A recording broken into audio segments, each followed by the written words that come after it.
direct my questions again to Miss Ong. So, you say you're in a relationship with Wesley. Ano po yung birthday ni Wesley Guo?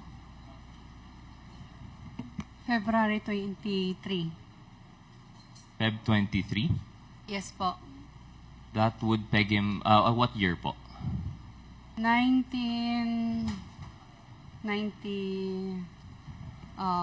wait, bilangin ko lang po.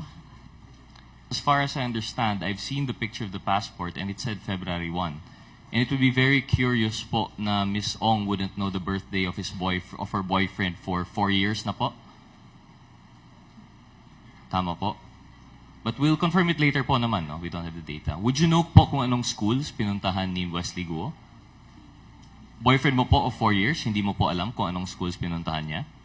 Hindi po, Mr. Chair. Isn't that curious? Di ka man lang na-curious kung saan po siya pumunta for schooling? Hindi po. So ano yung mga... What aspects of his life do you know about? Alam mo po ba kung ano yung hobbies niya?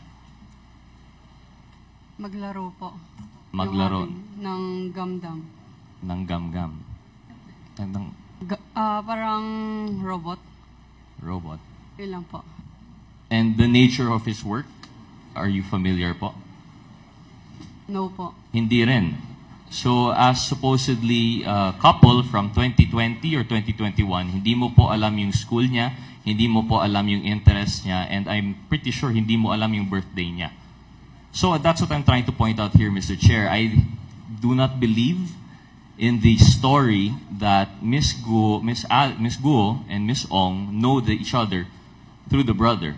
In fact, I believe the matrix more in which what binds them is their work relation through Mr. Duan Renwu and Mr. Xiang Chi.